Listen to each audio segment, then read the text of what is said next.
Question.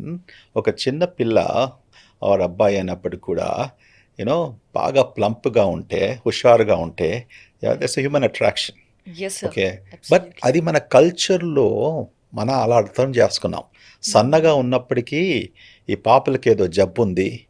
Yes okay. Sir. ఏంటి food పెట్టట్లేదా? అవును. కరెక్ట్. సన్నగా యెస్. ఉన్నారు. Yes sir.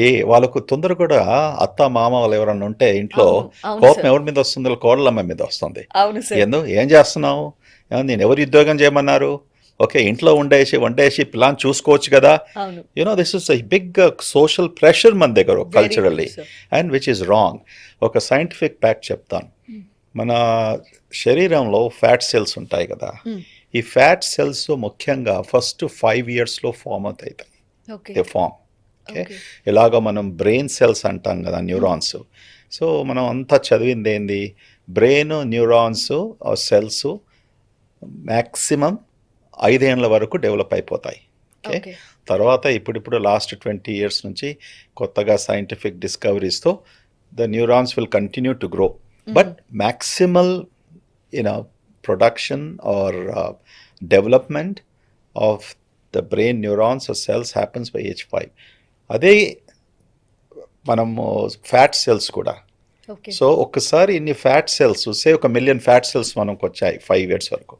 దాని తర్వాత ఏమవుతుందంటే ఈ fat cells contraction and expansion అంటే ఎక్స్పాండ్ అవుతూ ఉంటాయి, తగ్గుతూ ఉంటాయి. ఎక్స్పాండ్ అవుతూ ఉంటాయి, తగ్గుతూ ఉంటాయి. అంటే ఓకే. మనం ఎక్కువగా భోంచేసినప్పటికీ ఆ ఫ్యాట్ సెల్స్ ఎక్స్పాండ్ అవుతూ ఉంటాయి. ఓహ్! ఈ ఈ సంగతి ఎందుకు చెప్తున్నానంటే చిన్నపిల్లలు ఉన్నప్పటికీ ఓవర్ ఫీడింగ్ చేసినప్పటికీ ఈ ఫ్యాట్ సెల్స్ ఎక్కువగా పుట్టేస్తాయి.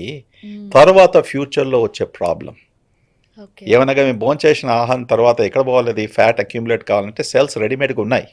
Okay. Okay. So, this is very important fundamentally. చిన్నగా ఉన్నప్పటికీ ఇప్పుడు మా మా గ్రాండ్ డాటర్ ఉంది. హ్మ్. అది కాలిఫోర్నియాలో ఉంది. ఓకే. అది పుట్టినప్పటి నుంచి ఎప్పుడైతే బ్రెస్ట్ ఫీడింగ్ అంతా అయిపోయిందో, బాటిల్ మిల్క్ అంతా అయిపోయిన తర్వాత 2 ఏళ్ళకి 1 ½ ఇయర్, 2 ఇయర్స్‌కి వచ్చినప్పటికీ నేను ఆశ్చర్యపోయేది. వాళ్ళు పెట్టేది ఆమెకు ఫుడ్డు అన్నీ వెజిటబుల్ ముక్కలు. హ్మ్. ఆ కు ఆ కు కూర్చున్న చైర్‌లో టేబుల్ మీద కొన్ని బీన్సు, కొన్ని క్యారెట్సు, కొన్ని బ్రాకలీ. సో, మా డాటర్ ఇన్‌లాతో అడిగేది, అంజలి ఏంది ఎప్పుడు చూడు మీరు ఇవే వెజిటబుల్స్ పెడతారు వాళ్ళు ఎంత పర్టిక్యులర్ అంటే హ్మ్. You know milk, those vegetables, some chicken pieces, లేకుంటే ఫిష్ పీసెస్. మనలాగా కర్రీ చేసేసి, ముద్దలు కలిపేసి, పప్పు ఏసేసి, నెయ్యేసేసి ఆ! All of this things. అది మళ్ళా 3 సార్లు. Okay. So, they were not feeding. But ఎంత హెల్తీ, ఎంత చురుకైన అమ్మాయి. She okay. ఈజ్ సో ఇప్పుడు 6 ఇయర్స్ అది. Okay. She is dancers, tennis, drama she solves puzzles. So, but she is thin. So, the question is don't force feed children when they are young. హెల్తీగా feed చేయండి. Hmm. We are not telling not to feed them.